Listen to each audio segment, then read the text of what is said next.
Okay, welcome to this Zoom chat where we're going to have an informal chat with the artists who provided the art to our film Songs of Isolation, produced by Adrian Varela for the One Tree Hill Sinfonia.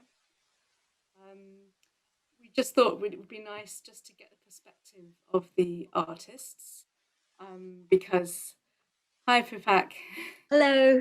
Hello, hi, welcome. I was just doing an introduction, just saying we thought we'd have an informal chat just to get the perspective of the artists who've provided the art for our film, Songs of Isolation. Because Adrian and myself, we've been working a lot with the musicians and recording people, and so we know what it's been like from their point of view, but we'd really like to hear your perspective, really, and what it's meant to you and why you've become involved. Yeah, that's why we just thought we'd have an informal chat, really. So maybe I'll hand over to Adrian, who's been the mastermind of this whole project. And it's very nice to see all of you, by the way.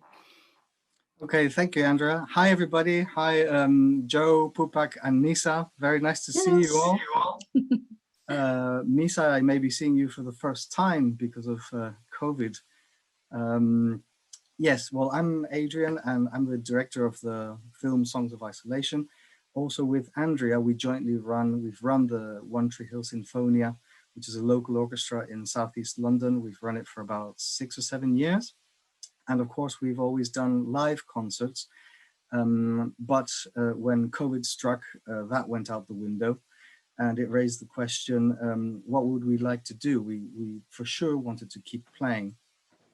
Or to make music in some way and to continue connecting with our audience.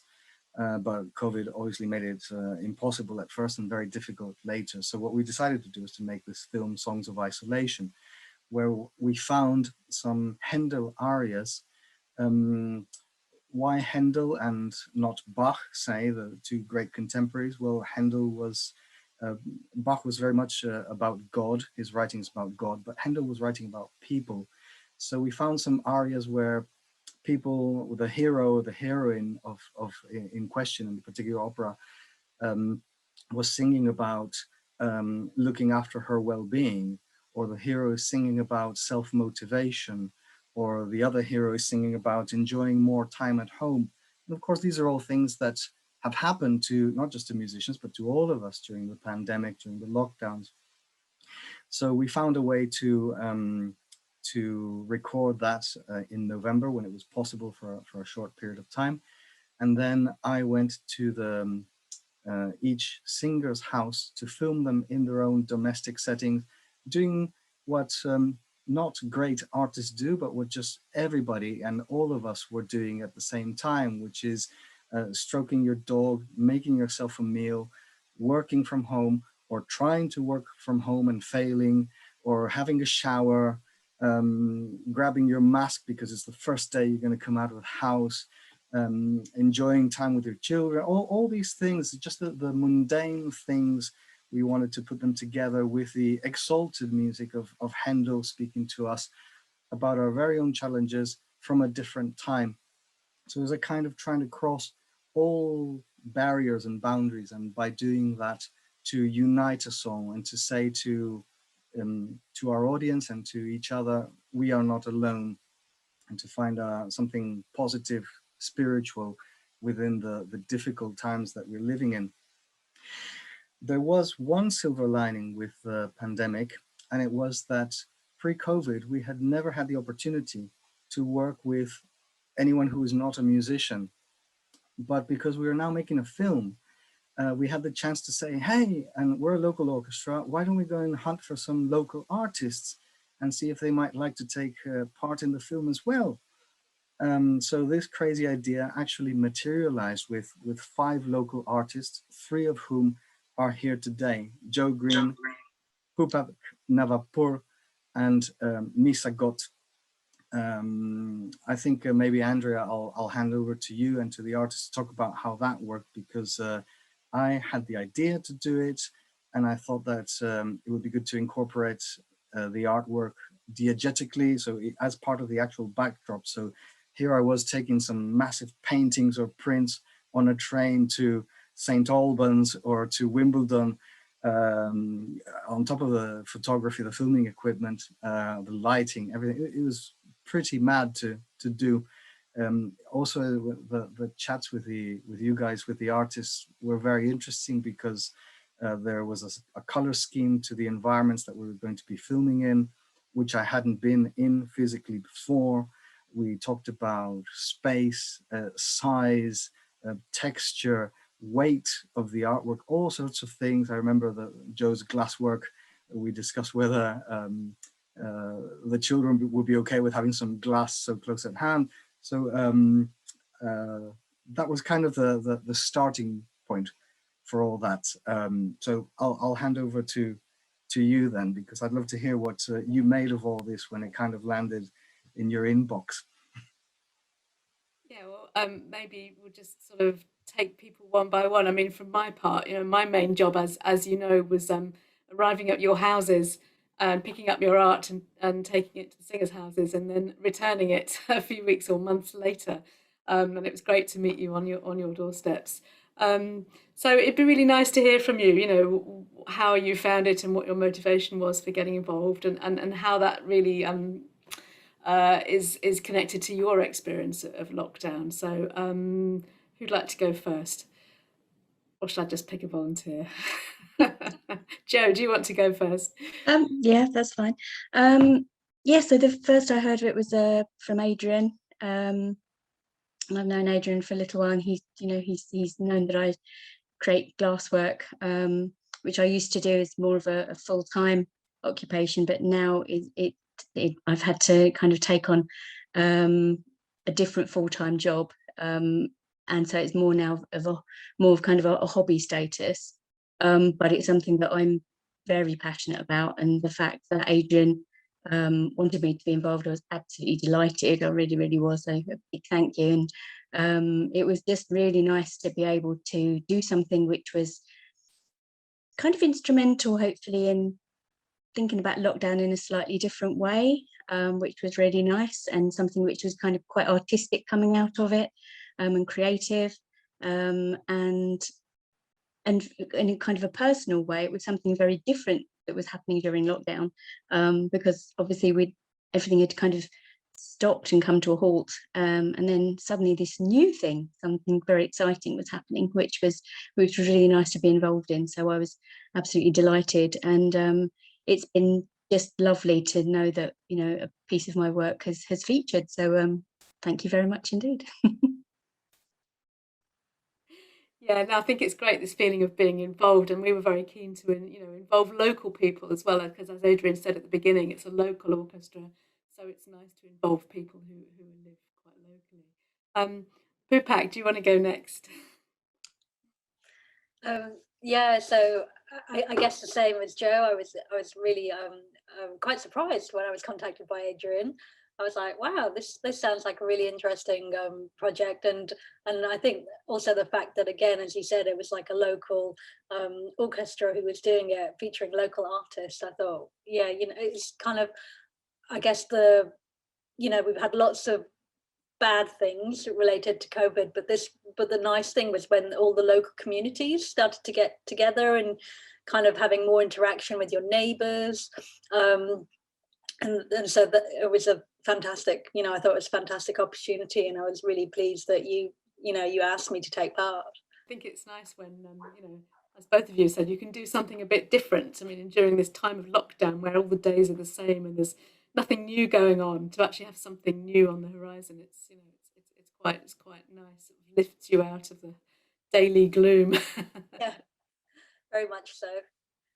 Lisa, do you want to have your go? Yeah, I think I'm the same. I was delighted when Adrian contacted me. I'm not quite sure why he found me. I've probably Sydenham Art Trail website. Again, it's a local thing. And then, yeah, just the connection I made during lockdown with the local community and the people, even people on my street, it just really helped me to feel positive, just find something positive in this doom and gloom. So yeah, that was great. And just the idea of like a planting seed was still happening during this COVID time was great for me. And because like it was so hard to find any opportunity to show my work, it was just great that there is another place other than my house or studio that my work was showing up, and just taking part in something that people in local community is doing. And I didn't know about the Sinfonia, so I was delighted, and I can't wait to actually be able to go and listen on live in person. Yeah, I'd had the idea to try and incorporate artwork somehow at some point in our live shows. I don't want to give anything away, but I've had some idea, but it was just never practicable,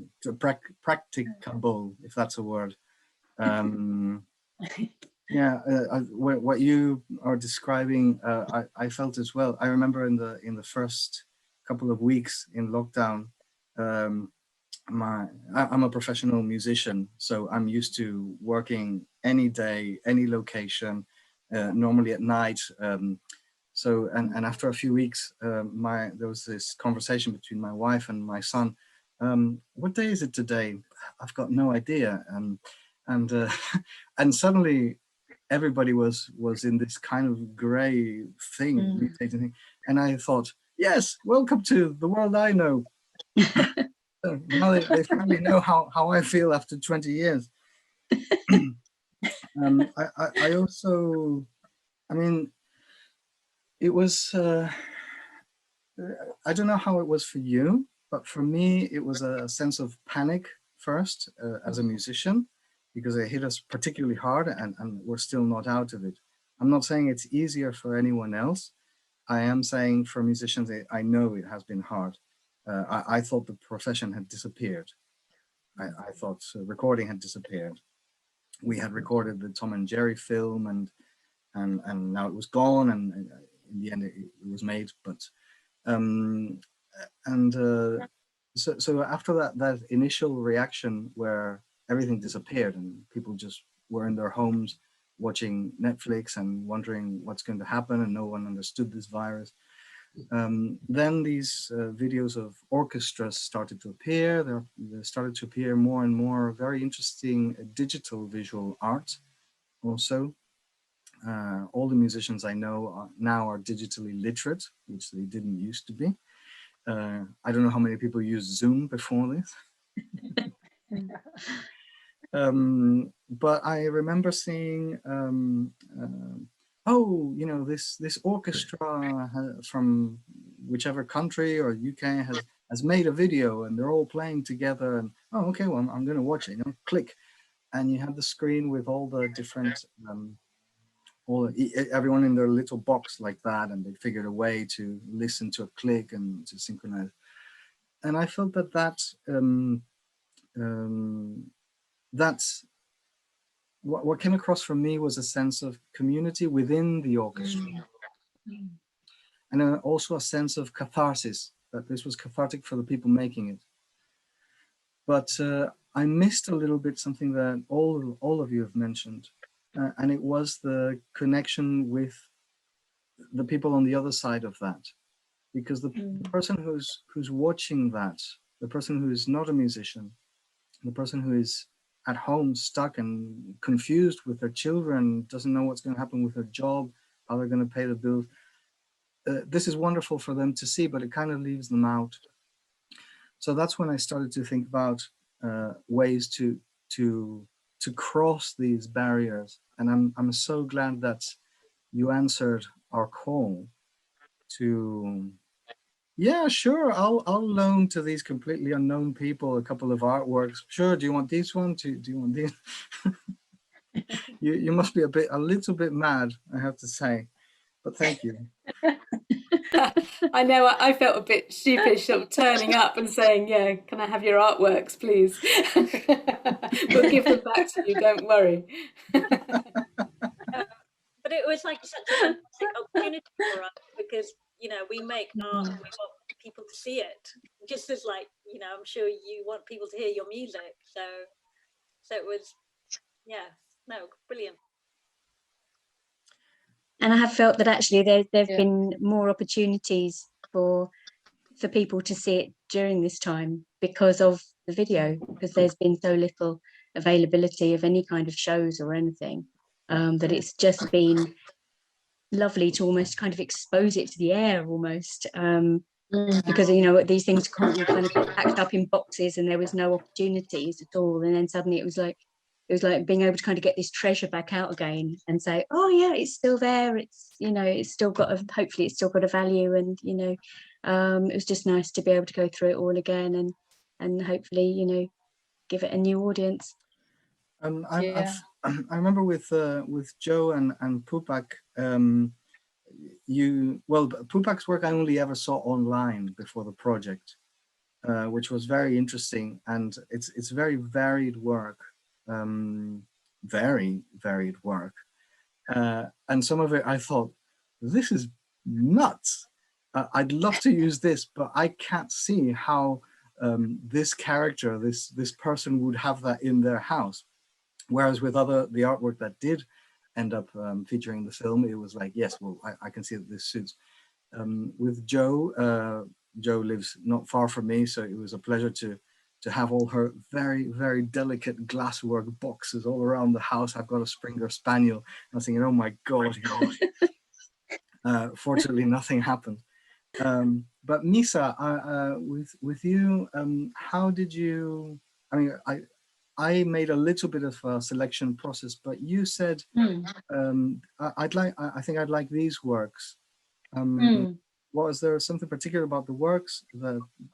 Was there a reason why you wanted those works in the project, or this?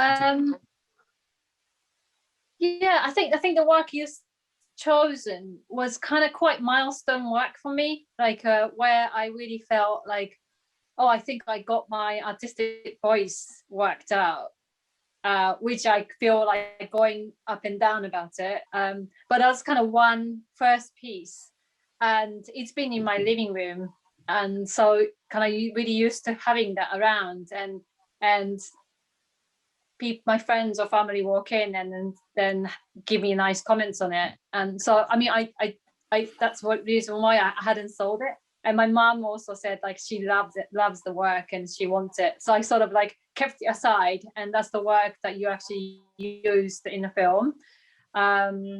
So yeah, it's kind of important work for me, and then it was really nice to see it out in the world and getting other people to see it. And yeah, it's the sentimental things for me. So I was kind of pleased. I have a question for all of you. What was your impression when you saw your work in the film, when you saw it working in the film? What did you make of it? I thought it felt very natural, actually, considering that you'd kind of picked things that the artists, you know, that the musicians wouldn't necessarily have chosen. They all seemed to, it would have been, I thought it had been very carefully and well selected, and it looked like it was very natural, and that, yes, these could be items that they would have, you know, in their homes. And it seems that the whole thing was just, I thought, very, very beautifully put together. And it's just, it felt right. Yeah, I feel the same. Yeah, and I really liked the way you were thinking about you know, like, because we had these discussions about, you know, the music and how the images would fit with the music. So I think the reason it works so well is you put a lot of thought into it, and you really thought about it. It wasn't just we're going to get some random artwork and stick it in there. It was sort of like, how does this artwork fit with the music, and what the, you know, the songs that the singers are singing. Yeah, I think an important part of making it work was that it couldn't be, even though we were doing it and we were taking a lot of trouble to make it happen, it couldn't be something that was in your face. It had to be very subtly done, very subtly woven into everything else, so it didn't draw attention to itself. You know, like a good lighting or a good soundtrack or something. So with your work, Pupak, it was well, there's one which of course is behind him on the opposite wall when he's drying his hair. But the other one, when the scene starts and he's in bed and he's trying to turn the alarm clock off, it's amongst a jumble of things on his bedside table, and the attention is not on the artwork, the attention is on the clock, because we know it's going to change and he's going to get up. But it's yeah, but it's just kind of there. I try to make it as natural as possible of the environment. With yours, Joe, it was kind of the same kind of thing. It was so nice when I was at their house, and the little boy sat down at the table and he decided he was going to start painting that. And I managed to the filming technique was different for Pupak and for Misa, because in your areas, in your scenes, I was only dealing with adults. But for Joe's, there were kids, so I couldn't really script a lot. Basically, I put the camera in a bunch of locations over the course of an afternoon, and they just went nuts all day.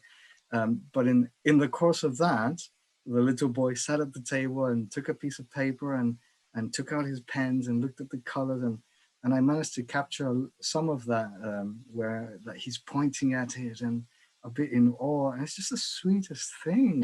Joe it's nice to hear that it's kind of it affected him. Actually, I hadn't realised it was to that extent, which is lovely. So Misa, with your artwork, I remember the first thing I did when I thought, right, I'm going to film these people in their homes, is I need to know what their homes look like, so I know what's possible to film and to see what kind of things they could be doing in their homes. So with the first aria, the one that your artwork is in, Misa, it had these lovely green tones, and each scene has its own color scheme. Joe's is very blue, blues and golds, and Misa's is greens and oranges and browns with the dog. And Pupak's has its own identity as well. There are lots of blues but greens as well that go with the paint, with the photography. So in the kitchen there are these lovely green cabinets, and I think I mistook inches for centimeters or millimeters or something. So initially I had thought of putting up Misa's prints on the side panels in the kitchen, which are only about this wide, and of course and they're heavy. And I thought, oh my God, when Andrea turned up, I think I didn't know until you turned up, and Andrea parked outside my house in the night with the mask and offloaded, and I said, and she opened, and there's these huge things there, heavy, and I said, what on earth is this? Oh, this is Misa's artwork. Okay. So I had to find a different solution to that. So, but I think it worked out fine. I can't remember. Did you see? Yeah, because I remember you asking me whether.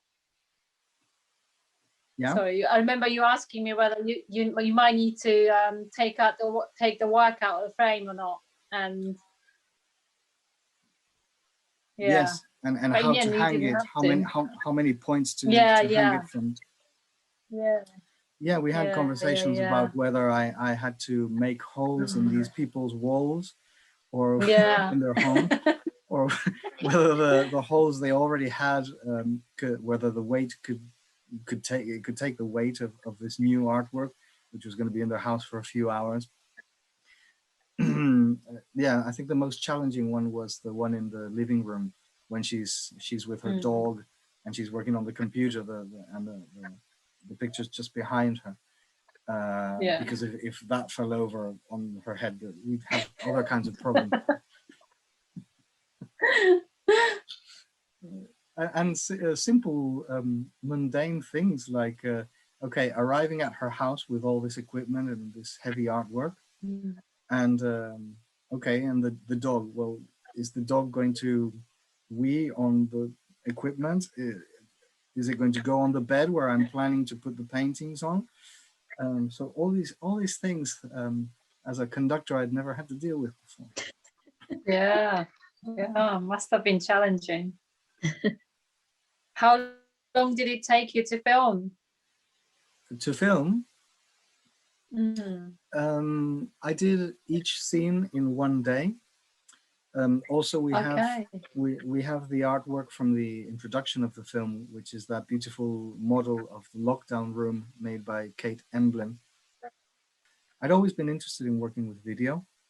I looked back at one point and I realized that I've been working with video for 10 years in my live shows, in my live multimedia shows. It was mostly curating other people's videos to go with the music that I'm playing to make an immersive experience. And apart from those curated videos for live shows, I had been producing videos for YouTube, for example, for tutorials or for a little bit of multi-tracking, where I was just filming myself. But this was the first project where I had to go with professional equipment, which I had, to film other people doing their thing, and I just had to capture this. So it was a really steep learning curve for me, but I loved it. I loved it. The first thing I filmed was As With Rosie Steps the Morn, so Misa's work, Misa's aria. Misa's aria sounds so grand, doesn't it? It sounds like an opera.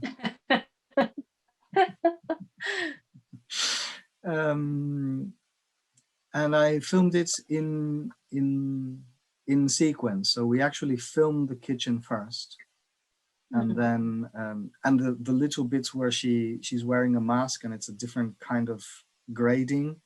So it's clearly something else. It's either where she takes the tray to an unknown person in the next room, and that was purposely ambiguous because because it's during the pandemic and everyone has a different experience of what's happened to them and their families and their friends during the pandemic.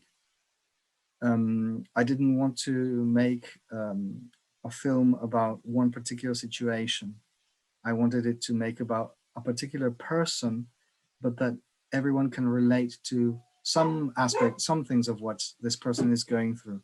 So the fact that she's preparing a meal, which turns out not to be for herself, and goes into this other room, and we never see the person. We don't know if this is at the same time or whether this is in the past and that person is no longer there, or whether it will be in the future. This kind of thing, one person who saw it showed me, a person who saw the film told me that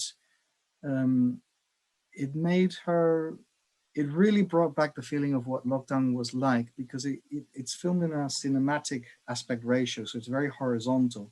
And that's something that you see in films when they film big landscapes and expansive shots. But at the same time, the spaces are so confined, and they sing with these beautiful open voices in tiny spaces. So those two elements working together really created kind of grinding uneasiness that you don't even know why if you watch the film, but there's something that's a little bit off. And I was after that, because it's by no means an expansive, joyous subject, sweeping subject, not at all. But also, it's not just about being confined. It's about being confined and not knowing what the future brings, because no one knew and no one knows. So yeah, to answer a bit more short your question, we filmed it during the course of daylight hours, but the lighting had fallen quite a bit by the time we got to the living room, and I found a way to treat the film, so that the footage, so that it looked even more like nighttime, which means that the poor plate of food on her little table can't be that tasty by the end of it. Also, I think she's a rubbish cook, because she just puts a few biscuits on the plate, and then she puts the Jamie Oliver book away on the shelf.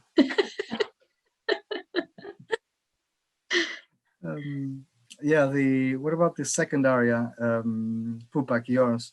Yeah, that was over the course of a very exhausting day. That was really tiring.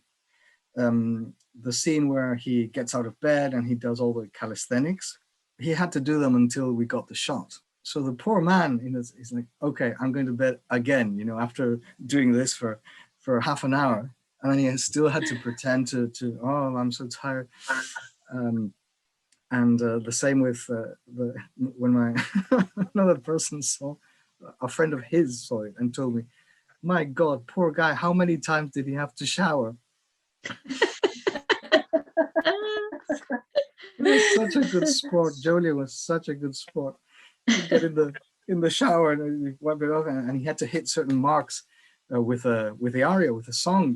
He had to be out by a certain time.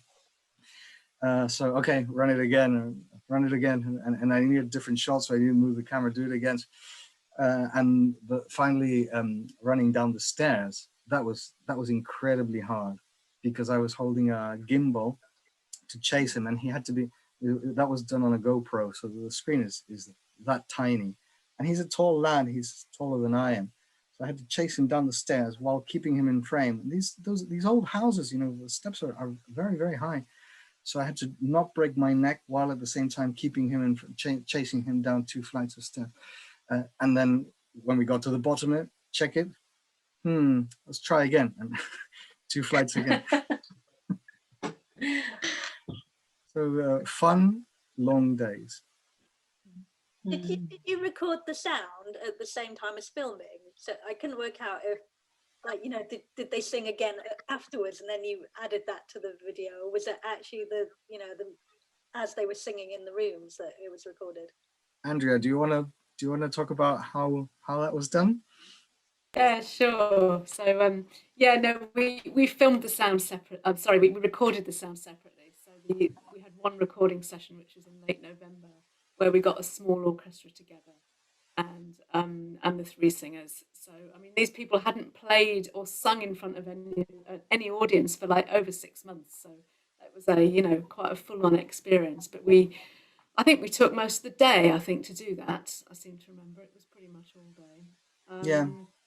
Yeah, and that was a great experience. So it took a few goes, I think, to I mean, we had our recording engineer there, so Adrian was checking back all the time just to make sure that it was okay.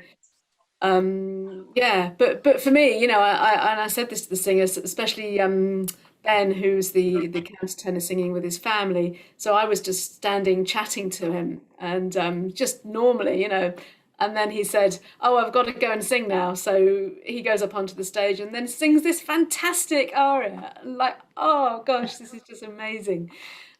So that was a great day. So I mean, I think that's probably you have to do it that way around. I think you have to do the sound first, and then you've got the sound. It's all done. Then Adrian goes and films them miming to it. I don't know whether they were actually singing a little bit to themselves while they were being filmed. I don't know. But yeah, well, the nature of classical music is that it doesn't generally go to a steady beat, so you can't stick a metronome or a click track and then everybody plays along, because if it was like that, then maybe they could put an earpiece in and we could just capture their voice in their homes. But it doesn't work like that. If we had to adapt the orchestra to their recording, it would have just been completely impossible. So the film was made, if you like, the wrong way around. We needed the soundtrack first that we recorded live in the church, as Andrea described. And once the soundtrack, and that was an interesting process too, because when you record, not everything is perfect all the time. Or you want a pause to be slightly longer, not because it's wrong, but just artistic choices.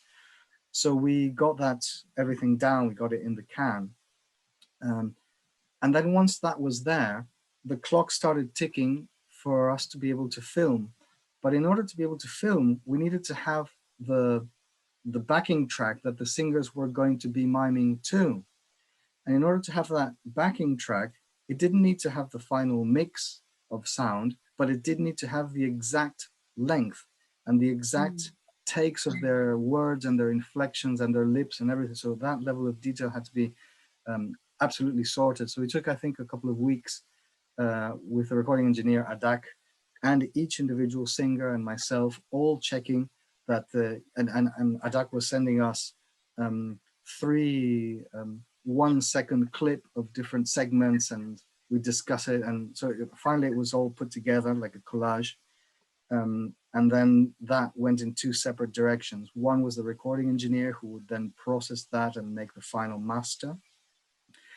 Whereas I took the rough and ready, what would become the final cut. I emailed that to the singers and I said, okay, this is what you're going to be singing to. This is the version that you're going to be singing to. So learn it, learn what you did in this combination. The most interesting one was the one of Joe's aria, the one with the family, because that is all in slow motion. So the soundtrack had to be in double speed. So the kids were playing, everybody's having a great time in the living room, and the singer sings. But if the singer sings at normal speed, and then I take that footage and I slow it down to half speed, the singer will be singing at half speed, which is not going to work. So in order for the singer to appear to sing at normal speed while all the action around him is at half speed, then the singer has to sing twice as fast in real time with his children jumping on top of him and everything. That meant that I had to produce the backing track at double speed. When you speed something up twice the speed, it goes twice as high. So you had this little chipmunk voice. It was just ridiculous. So I had to change that. I sped it up to twice. I processed it so it would bump down again to the right speed, although it was compressed in time. That's what I emailed the singer, and he was like, "Oh my God, you know, how am I gonna how are we gonna do this?" But then but I have to say, all 3 of them were absolutely outstanding because they hit their marks perfectly. I would say I don't know how they do it, but I think instead I'll just say you can tell they're really, really top professionals, because you have to be to be able to deliver that. So yeah, a really fun experiment.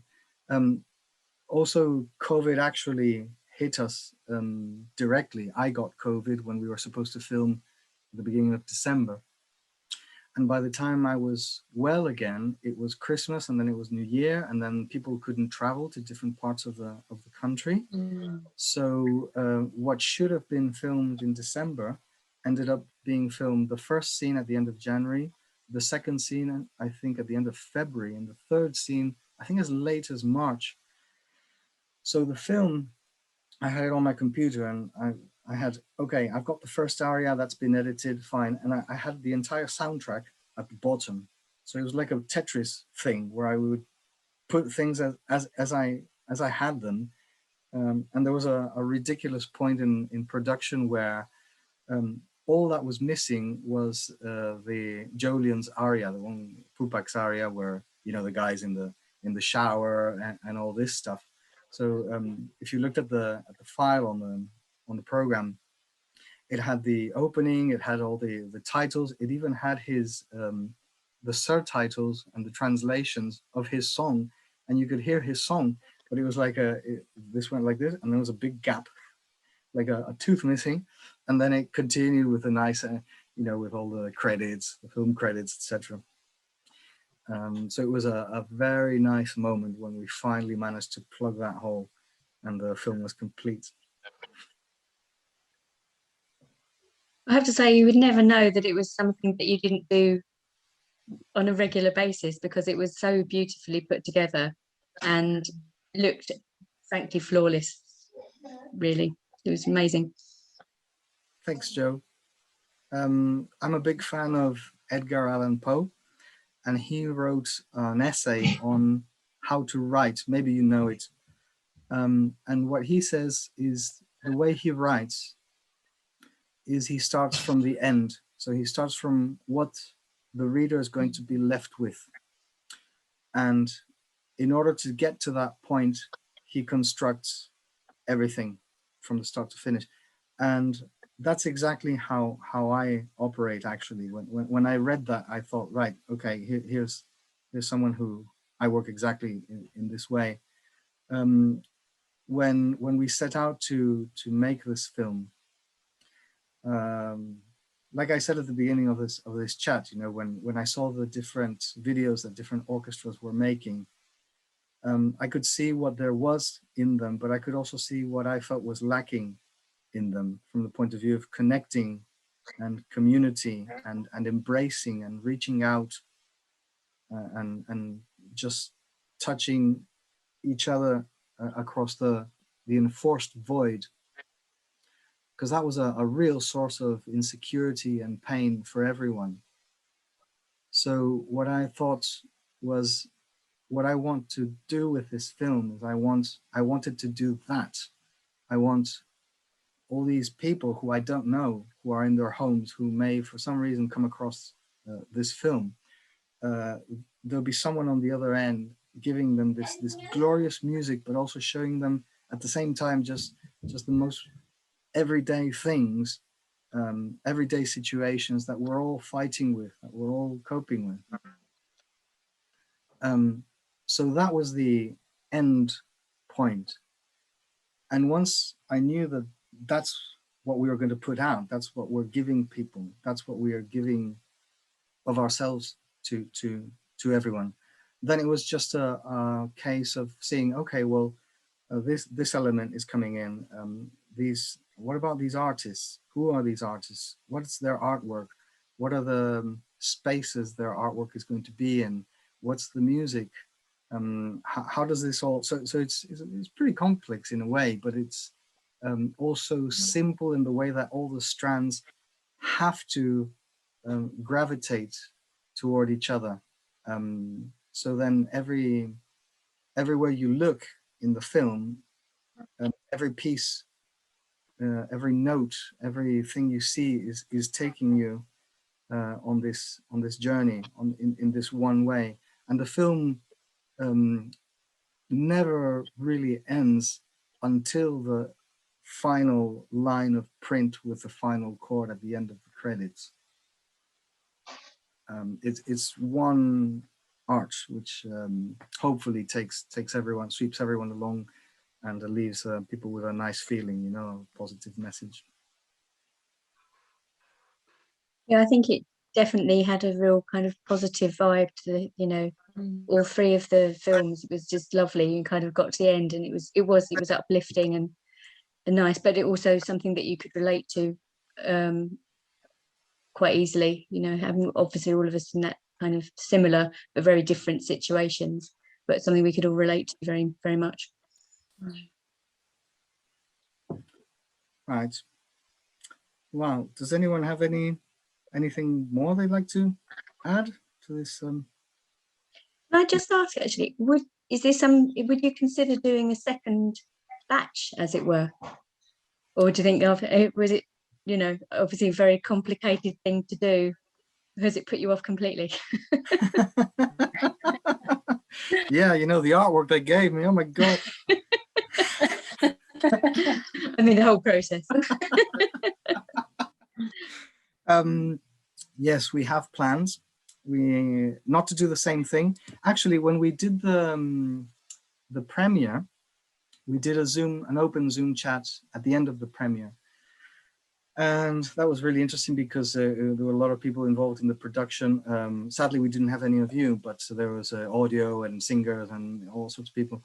And one of the things that an audience member said was that it would be interesting to do something like this with different kinds of music and people in parts of the world as well, which I agree.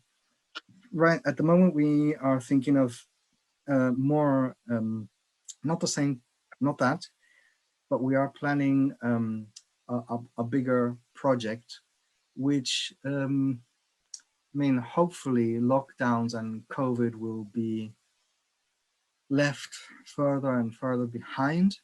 That is for sure our hope. And if that happens, if we make something centered around lockdowns, it will either date very quickly or it will become historical. So what we're thinking of now is we've decided to take this year to plan the next move. And what we're going to do, or what we're thinking of doing, is to do a number of films which talk about this time more generally, not just the pandemic, because but our time, because many things have been happening during our time. There's you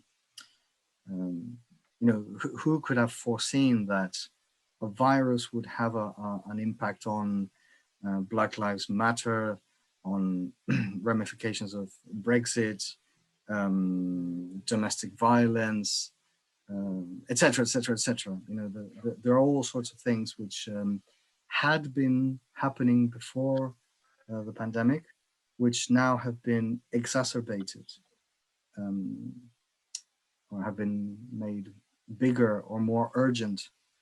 So those kind of bigger themes are what we would like to get involved with. Not necessarily, you know, a lockdown situation, something like that. Again, the objective is, you know, music is never just music. I suppose for you, art is not just art, it's what you're saying with it.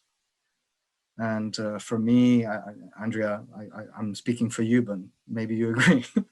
Music is never just about music. You know, Beethoven's Fifth Symphony is the triumph of the individual spirit. Beethoven 9 is brotherhood. Shostakovich's Fifth Symphony is an artist terrified of being having more members of his family shot. So being a good boy in the public eye, but writing a scathing criticism, etc. So in the same way, One Tree Hill always wants to be apolitical, but there is no such thing as being apolitical. But what you can do is to say our position is a human one, and with our art, we, you know, like what we've done here with Songs of Isolation, that is who we are. That is that's our vision of an integrated society and an empathetic society, empathetic action. So I think there's in the bigger things that we're planning now, that is at the heart of it, and all these difficult things that are happening in the world today, which are, I think, all connected, all exacerbated by the pandemic. It's a reflection of our time. It's a reflection of living with the virus, of this uncertainty in the UK, Brexit, etc. And so we're going to say what we believe in through music again. It sounds amazing. I hope I get to see it very soon. You might be in it. You never know. I'd love to be. We're planning on throwing these artworks from the top of a building. Would you like to donate some? That would be fine. I've got some that I'm not happy with. Could have a whole installation kind of performance thing. I don't know, Andrea, if we should be finishing, but just in case we are, I'd just like to say a huge thank you to Joe, Pupak, and Misa for being with us here today, as well as for being such a stellar, subtle part of Songs of Isolation, of being part of our message of hope, for taking a chance on us, and just for we now have new friends who are great artists, who are in the community somewhere, and one day I'll meet you all face to face. So thank you. Thank you very much. Thank you so much. Yeah. Well, thank you. It's been really good to have you here and to have this chat, because it's very interesting, I think, because you know, you see the finished product, and as Joe said, it's very slick, but of course there's a lot of work that goes into making that product, and Adrian's outlined some of the challenges and all the things that had to happen to make that artwork like that. But you've been very much part of it, so thank you very much for that, and thank you for sharing your thoughts with us today. Been great fun, thank you. Thanks. Great. Yeah. Right, thanks everybody then. Bye. Thank you. Take care. Bye. Bye.